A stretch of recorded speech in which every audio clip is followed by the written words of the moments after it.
Hey, what's going on, you two? Did your KVK get ruined by bad diplomacy? Well, let's theory craft some cav marches.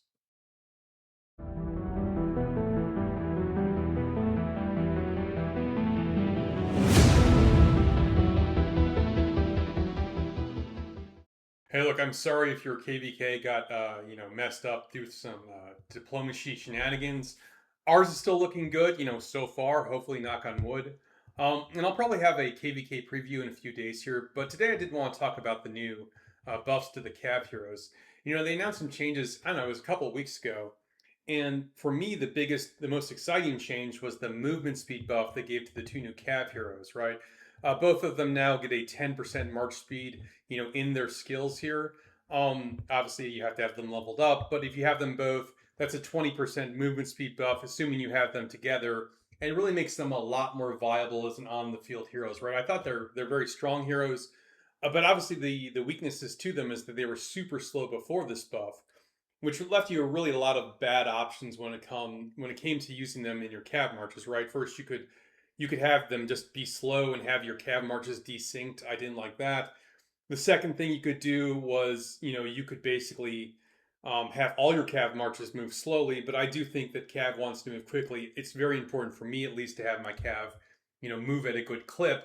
The third thing you can do, and the thing I ended up doing, was give them a movement speed buff. So most of last season, I gave Agnar here the Springbird feather just so he could keep up with the other marches. I wasn't happy with that, particularly since you can see I have the Exemplar Winner's Edge here. I really wanted to use that, but it was sort of the best of a lot of bad options. The other thing you could really balkanize your cav marches, using different commanders in them so you could get a movement speed synced up to a high level. I had tried that for a while, but I was just finding it very unsatisfying. I really wanted to keep the cav marches together. And so I was very, very happy to see these two get their movement speed buffs. All right. So a bunch of people ask me, so hey, what's the new, cav movement speed, sync march? What do you do here? I'll tell you honestly, it's going to be a little underwhelming. What do I do? I keep all the cav pairs together. Here's my main cav, preset, and you can see I have G1, G2, G3, G4, and G5 cav heroes all together, pairs. Now, a couple things here. I use the blink artifact storm arrows with the G2 cav. I do think that's very helpful. To interrupt, people trying to run away or whatever when they see my cav ball coming. I can sort of, intercept them. That helps a lot. The other thing is I use the Agnar's Warhammer with the G1 cav. This is a really, really good utility artifact, really for a lot of marches. And my G1 cav, essentially, they take the hit there, they carry it. Obviously, that makes them do less damage, but it makes everyone else more survivable, do a lot more damage. It helps both on the offense. You can stun people, stop them from running away, as well as the defense. People attacking you, you can either stun them and then win the fight, or then stun them and run away. So remain a huge fan of Greymoor's Warhammer. Okay, so let's go through each of the heroes, and I'll show you my builds for each of the pairs. Right, so we'll start with the G5 heroes. And at the start here, what is the key number I'm trying to hit? I'm trying to hit 61% movement speed. Okay, these two both get 10% movement speed from their skill. So I need 41% from the talent tree. Okay, we'll start out easily. We get the 6% here. That's no issue. Going on up here. Some of the Cav heroes get a little movement speed from their foundational talent, but not Agnar. So I'm still only at 26 right now. Okay, I'm not going to hide the ball on you. I definitely need Cav speed here. That gets me to 41. Now, look, I love the skills tree, but there is no movement speed in the skills tree whatsoever. So I can't go there right now. To get to 61, I'm going to need to go up the PvP tree. So we start here. Obviously, we're grabbing the movement speed. These guys love skill damage, so I love Fury Flame, particularly because Fury Flame is stronger than Intimidation here, right? Intimidation maxed out gives you 4%. Fury Flame gives you 5%. I love that. Okay, now you can get Army of Valor, but how long do you leave your cav in battle, continuous battle for long periods of time, right? Usually you're rushing in, killing the enemy, and getting out. So I don't actually, at this point, I don't think Army of Valor is very good for like the open field cav. Now, if you're using it for rallying or something like that, sure, great. But for open field cav, I find Army of Valor is not that great, so I ended up taking luck of the draw. It reduces their damage they take when they launch a counterattack. That's not amazing, but it is more useful than the sort of sustained combat, which is just not how you should play melee cav. Okay, then I grab the additional movement speed here, and with that, I've hit my 61% number. Now, what do I want to do? I would love to go up the Cav tree, but I only have 23 points left. So I can get the bottom half here, but I can't really go much farther than that. And so what I do is I go around the Cav side here, get Cav attack, that's good. Get the extra skill damage, not as strong as the PvP tree, but this all stacks, so why not get that? And then I think Perfect Frosty is a really good skill for Cav, for melee Cav, because you rush in, you get that instant rage bar, you deal that skill damage immediately. That additional 15% damage at the start of the fight, that's perfect. Okay, I got 12 points left. I think I'm going to go grab that additional skill damage here. Why not? These all stack. That's good. And then I only got 2 points left. What should I put it in? Well, you could go with the rage generation mechanic, but melee Cav don't really need the rage generation mechanic. They should get their rage most of the time from rushing into combat. And so what I do is I go up here and I get strength to strength. All damage is usually really good, but for melee Cav in particular, skill damage is better. But I can't get any more skill damage, so let's go strength to strength. Okay, we're actually going to skip over the G4 Cav and go into them a little bit more in detail later on. So let's talk about the G3 Cav right now. The thing about Ureg, he gets 10% movement speed from his skills, but Tobin doesn't get any movement speed whatsoever. So let's talk through how that works when we go through Ureg's talents here, right? So I start at 10. Obviously, I'm going to get this to 16. His foundational skill doesn't give any movement speed, so okay, you got to grab it, but you're still at 16. With Cav speed, you get to 31, so good. Then we go up this tree here. We get to 41 with that. I have the same sort of rationale here. And then with the PvP tree, the overall movement speed in the second level, I get to 51. But here's the problem. There's no longer any movement speed anywhere on this tree. Anywhere whatsoever. So you're stuck at 51, assuming you have Tobin as your deputy. So the bottom line is you can't use Tobin as your deputy if you want to get to the 61% movement speed. So I've been playing around with this a bit, and what I found is the best deputy for Urag right now is the epic level Saluna, who gives 20% movement speed. So with 20% movement speed, though, I can change this up a bit, right? So I'll get the 6 points here. So now I'm at 36, 10 from Urag, 20 from Saluna, and 6% there. With the Cav tree here, I'm at 51%, so I only need 10 more. And I'm going to grab that from overall speed here on the PvP tree. But the thing is, now I have 34 points left. I can get to the end of the skills tree. That's really powerful, and I want to do that. So I'm going to go up the skills tree at this point. I love the skill damage. This level, like I said, I don't love rage generation, but there really ain't other great options here. I do normally like Boiling Blood, but because my deputy in this case is Saluna, and her skill damage, at least at the epic level, is not that impressive, I will take the additional rage generation here. I love Detached. 8% more skill damage at a cost of normal attack reduction. I don't care at all about normal attack. So 8% skill damage is great. This level, I don't really love the crit increase, but it is the best option here. I love Steady Hands. This gives me a 10% skill damage bonus. Every time I get a buff, I get a chance, just a 20% chance, but I get enough buffs with these two that this will be up most of the time. The final level, you can get Caged Animal, which increases damage as the fight goes on, but I'm in and out of combat too much. I'd rather have Thirst for Blood, which is just a flat additional damage factor 60 anytime you do skill damage. It's okay, it's not amazing, but I do like it here. With the final 2 points, I like to put them in Fury Flame, just an additional 2% skill damage, and so that's how I build my Urag. Okay, when it comes to the G2 Cav, movement speed is really good for them, right? So Frondel as the primary gets 20% march speed, and then Theo gives you another 10%. So we start out at 30% even before we get into the talent trees. Okay, this is going to sound a little strange, but we want overall attack, obviously. I only put 1 point in overall speed here, and then I put another 2 in overall defense. And you'll see why in a minute here, right? So the foundational talent, it gives you 5% march speed. I'm going to take Cav speed all the way, and then I'm going to take control all the way, right? So we start with 30, that's 40, that's 55, that's 60, and that puts me at 62, which is right at my target. That's why I only put 1% in overall speed here. Okay, now Ferondel, both him and his war pet, the Berserk Phaedrake, really want you to do debuffs, and so we're going to go up the control tree here, right? Overall attack, no real better option there. The rage generation here is okay, but there's no better option. On this level, we can get even more rage generation with a chance to steal, but it's from counterattacks, so you're not always going to be attacked directly as, Frondel Theo. Usually you're one of the last targets. But you do like Cyclone Seal because it gives you another debuff you put on the target every time you cast a rage heal, so that's very good. This level, put 1 point in blindside. The slow isn't very impressive here. It's only, a little bit of march speed reduction, but it does count as another debuff, so that's very good. Put the rest of the points in intimidation just for that skill damage. On this level, you kind of want to do something similar. Both get tremble and ambush to get the maximum amount of debuffs on the target. I like putting the rest of the points into tremble just to make it stronger there, but you can go either way here. Okay, this level, it's very good. You want Sage, which gives you a chance to increase your skill damage anytime you inflict a debuff. The chance is very high, like 50%.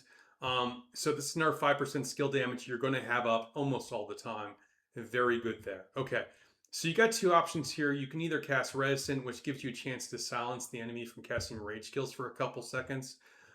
This does count as a debuff, so it does get all your synergies. Your other option here is Autumn Range, which gives you a chance to dispel something from the enemy once every 20 seconds. In a meta in which you have a lot of Kumas getting really powerful buffs, Autumn Rain is something to consider. The problem is, are you going to hit Kumas? Are you going to hit infantry legions, with your Cav? Well, if you're Elf Cav, yeah, that absolutely you are.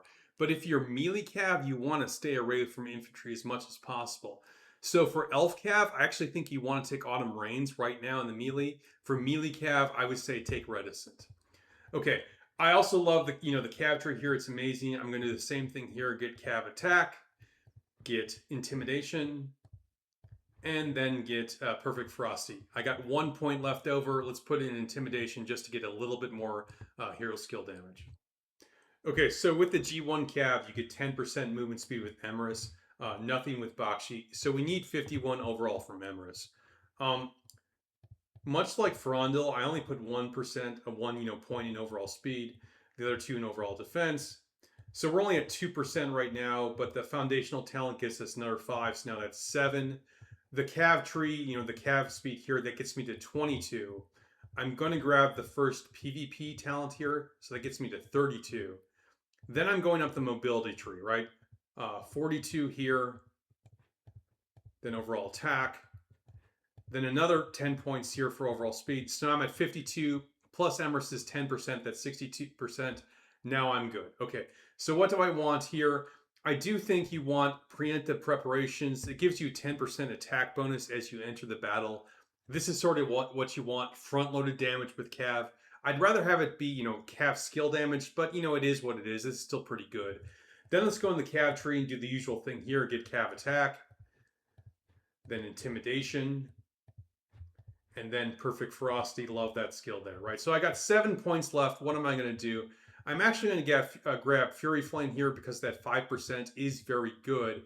I have 2 points left over. Nothing here is particularly amazing. I could get 2 points of Intimidation here. That's okay. I do think this talent here, for 1 point, I'm already there. I might as well grab it and then put the last point in Intimidation. Okay, the thing I haven't talked about so far is the G4 Cav, and let me explain to you why. The artifact for the G4 Cav, Lunaris, one of the things it does is it gives you 40% march speed when your march is camouflaged. Look, obviously only Nia can do that, and you're not camouflaged all the time. So it is kind of a dilemma for you, right? All right, so it kind of gives you an interesting dilemma with these two. Because if you have Lunaris equipped with these two, they're going to move 40% faster, assuming you have it maxed out, when they're camouflaged. That works great when you're marching across the battlefield. But when you engage in combat, obviously you break camouflage. You get a big boost to your skill damage for doing that. But the problem is, like, when it's time to leave battle, you're not camouflaged immediately. And if you're being pursued, like if there's an enemy hitting you as you go away, you're not going to go camouflaged, which means these two are going to move slower, 40% slower until they get camouflaged. And it often results in them being singled out and killed. So there's a couple options you can do. What I've historically done is I've made Li Shanyan the commander, And what I do is I give him a talent tree that really de-emphasizes movement speed. So when I get that 40% boost to movement speed, you know, he'll basically keep pace with all my other marches. The problem is, like I said, when he's not camouflaged, he moves a lot slower. The good news is I don't have to take any march speed talents. Like you have to take this one if you want to go to the cav tree, okay. But otherwise, I've completely avoided march speed talents, which makes him hit very strong. Like I'm able to go all the way up the skills tree, get everything I want there, go a little bit into the cav tree, get what I want there, hit like a truck. Just with the downside, sometimes I move slow and it's hard to get away. Okay, so this is my default build for Li Shanyan, and for the most part, I have Li Shanyan in the lead. But I've been trying something else recently, and let me show you what it is. This is my main cav preset build, pretty standard. And in this build, what I use the G2 heroes for is basically to be with the storm arrows, they intercept enemy marches, like they blink in front of escape routes. That really helps. But what I've been developing is a second cav build, and this is it right here. The main changes here is I have Nea in the lead, still with the Lunaris artifact. And the idea is this Nea march is going to be super quick. It's going to be camouflaged most of the time, so it should be harder to spot. And my thinking is I'll be able to use this to maneuver it in the way of enemy marches, while the rest of the marches trail behind, but still moving pretty quick. And when they catch up, they'll be able to intercept and kill the enemy heroes. For this march, I've taken Blink off of Ferondil and given him the Oath of Storm Peak. And the idea here is this will just hit harder.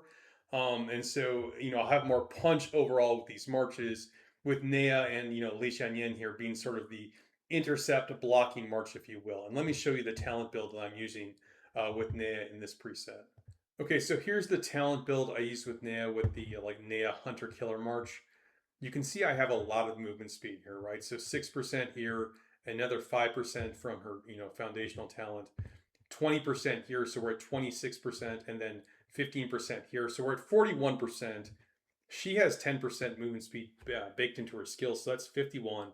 And then Lunaris makes her move at 91% speed when she's camouflaged, so super quick. The bottom of the tree here, nothing too exciting. Same thing with the bottom of the cav tree. I do want to talk through a couple talents here at the top of the cav tree. Swift analysis, that's just, you got to take something here, less counterattack. Okay, fine. What I really like is quick escape with this march because it gives me a movement speed boost right when I leave combat. Took the heal up here. I don't really love the talents on this level. The additional damage when my unit count is below 50%. Usually when my cav is below 50%, either it's about to be killed because I've been surrounded, or I'm heading back home so I can refresh. So I don't really love that all that much. Triumph return, whatever. 200 healing factor is not great, but the thing I like about this is it's 200 healing factor after ending battle. If you look at the top of the PB tree, there's something similar called Rest and Repose, which gives me a 300 healing factor, but when I defeat an enemy legion, right? This doesn't have that condition, so anytime I leave combat, I get this. So we'll try it out, see how it is. What I really like at the top of the tree here is inescapable. When I charge into the enemy, I inflict a slow and a defense break. 30% slow is pretty good. Now it's only for 3 seconds, but that should help the rest of my marches catch up. And then, theoretically, if the rest of my marches catch up, usually that's good game. The defense break at 5%, I don't really care. But this 30% slow for 3 seconds, on the theory of this Hunter Killer March, I do find that interesting. Now, like I said, this is a new, sort of theoretical build for me. I'm seeing how it works. I'm sort of skeptical that I'm going to get away with using Oath of Storm Peak here. I kind of expect I'll need to bring back the Blink artifact, but we'll give it a shot, see how it goes. But these are my two marches, right? This is the theoretical Hunter Killer build, and this is just the standard build. Nothing too exciting there. Anyway, that's all I got for you today, and until next time, you stay classy, Belleron.